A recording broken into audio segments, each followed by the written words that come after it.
All right. Science is the new rock and roll. Hi, welcome to my video on summary writing. Um, I wanted to start this video with some music, but the load on the CPU is way too high. You're being spared that. Let me dive right in with as quick as I can make this.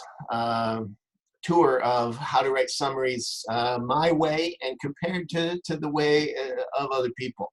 Um, so um, by definition, a summary is a shorter version of an original article.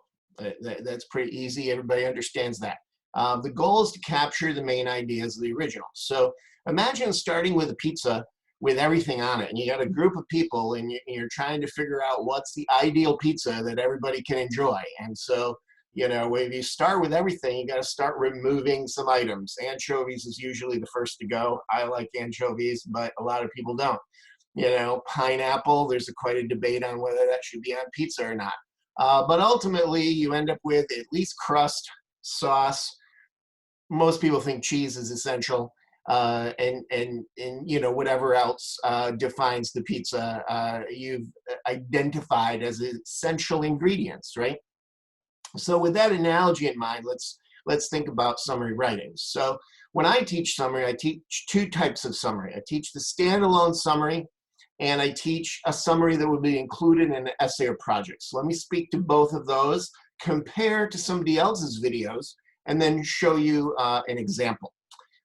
So the difference in style between these two types is just my personal preference and how I teach students. And my goal in teaching students to do a standalone summary is to focus just on the content of the original, just to the ideas of the original at an objective difference. And this is how I like to teach the standalone summary, and forbid students to reference the author or the title of the original in the text of the summary itself.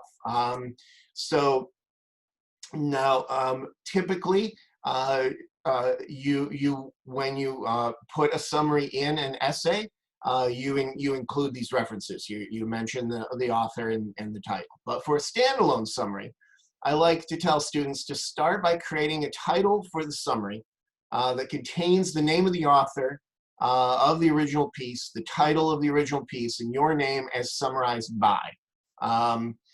And then after that, you no longer reference that information in the text of the summary. For example, and I didn't add my as summarized by here, so I'm going to type it for you right as we watch. It would look like this. Summary of, title of the original is Outrage is the Business Model by Daniel Harvey. That's the author of the original, as summarized by me, Chris Tower, right? So back to my notes. So once you've done that, the very first thing that you have in your summary, and this might not be the very first thing that you write. Usually, in fact, I recommend that students read the whole article, take notes on the article, think about the main ideas of the article before writing this next part. In fact, I sometimes suggest that students write the whole summary of the article and then identify what we would call the essential message. However, you know, you approach it, whatever process you engage in, the first sentence of your summary is what I call the essential message. And it's just like what it sounds like. It introduces the message that is essential from the original article. So it's the single main idea of the original. Think of it as a master global summary to lead off your piece. It has all the controlling ideas. It has the main idea of the original, and you get right to it. You don't introduce it first. You just have that sentence that contains this main idea. It's in many ways a lot like a thesis. So if you're summarizing something that has a thesis and you can find the thesis, rewriting the thesis is presenting the essential message. Now, not all writing has a thesis statement. That's a standard for academic writing. A lot of writing outside of academia doesn't necessarily have a thesis statement, or certainly doesn't have it in the classic place that we would look for it, which would be the last sentence of the introduction. So these things will vary, but that's a good concept to keep in mind, that it's like a thesis statement, the essential message, and in some cases it is the thesis statement of the original. So I'll show you some more of this when I get to my samples. So after the essential message, you follow through with all the key points from the original in the necessary detail that you think you need to present to capture the meaning of that original document. Usually in the same order. Usually don't deviate from the order unless there's a really good reason to deviate from the order. Typically it's chronological. In some cases, if the original thing is not chronological and you want to reorganize it into chronological form, that could be a reason to not present it in the same order. It also has independent meaning, which means first and foremost, you are paraphrasing the original, which means rewriting it in your own words. Occasionally, you can extract small phrases that are so unique you can't rephrase them, that are obviously 1, 2, or 3 word phrases, very, very brief. If you find you have more than that, now you're quoting, and you're not supposed to quote. So that's the very next thing. No quoting, no word for word, no copying and pasting from the original at all. Everything is rewritten in your own words. But some of the words will still be the same because you can't always find alternate words for every single word in the original piece. No added material, which also means no opinion. It's usually the same thing. Do not add any content. Do not add any material that's not in the original. Don't add any contextual or historical references that aren't part of the original. Don't add your opinion. This is not a reaction piece of writing. It's a summary. Usually with standalone summaries, I allow students to write them without references or citations. Other teachers would vary this and might want a works cited listing for the original. But I don't require it. If we're doing a standalone summary, then we know where it's come from, and that's just going to add an extra layer of complexity to our work that we can worry about with other documents. Now, certainly, if you include a summary in an essay or project, then of course you're citing and you're referencing. Obviously, you want to be concise.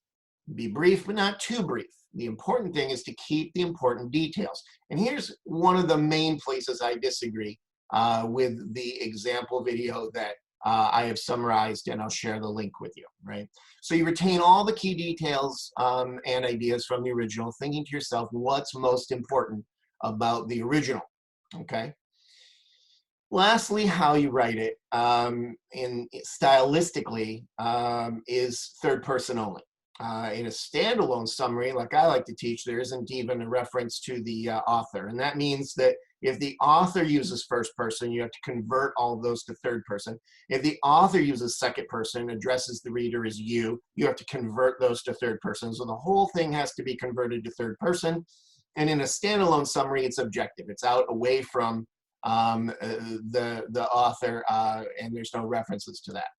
So as I have pointed out multiple times, the difference between a standalone summary and one that you would include in an essay has to do with this referencing of the author and the original title in the summary. Now, some teachers will insist on that in your essential message. And if that's the case and you have a teacher that wants that, then obviously provide the teacher with that information. When I teach a standalone summary, I don't want those references at the beginning of a summary.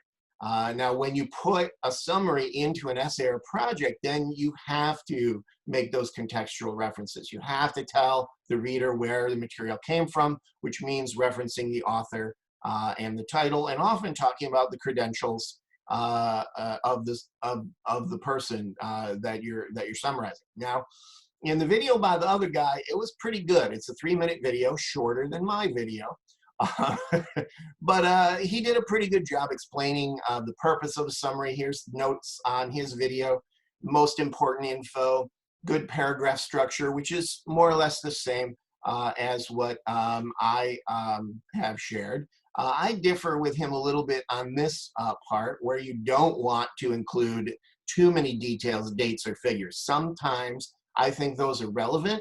It depends on the content. And so you really have to think critically to decide what's important, what's less important. He uses topic sentence for essential message, but I think we're talking about the same thing. And looking at good paragraph structure, a strong first sentence, which in my case is an encapsulation of the main idea, what I call the essential message. Then all your supporting sentences that go through all the details of the original, and then a concluding sentence that wraps up without summarizing your summary, just like what's at the end of the thing you're summarizing. He talks about the structure a little bit, and paraphrasing and being objective. It's the same as what I have talked about. So here's my sample. I'll be posting this with the video as well as the original where it came from, and I'll show you that after I walk through the sample a little bit. But it's a short essay by a guy named Daniel Harvey in an article called "Outrage is the Business Model." And down here I did a comparison. The original was 581 words. My summary is 326 words. So it's not substantially shorter.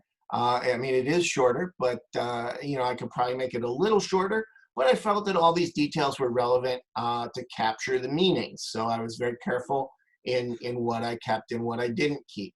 I'm not going to read the whole thing through to you, since I'll provide it with you. You can compare this summary with the original and decide how well I did. What I want to show you is the essential message. And I separated it here, right here. And you'll notice it doesn't say Daniel Harvey. It doesn't say outrage is the business model.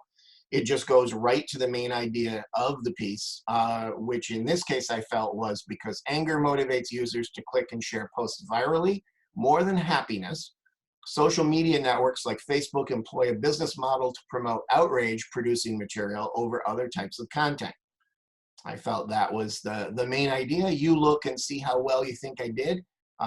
Let me compare I posted the original on my blog, so I will provide you with that as well. It's right here. I wrote a little intro, because there's actually 3 parts to this series of things that he wrote on this issue. This is the first part. There's also a little clip of the founder of Facebook here for your edification and amusement. And then here's the original Mark Zuckerberg. For a minute there, it escaped my memory about what the name of the founder of Facebook was. And here's the original, as well as if you scroll down the other parts, if you want to read those. So that's my video on summary writing. Check back for other videos on specific documents that we're summarizing, and sort of guidance and instruction for those. Thanks for tuning in. Have a great day. See you around the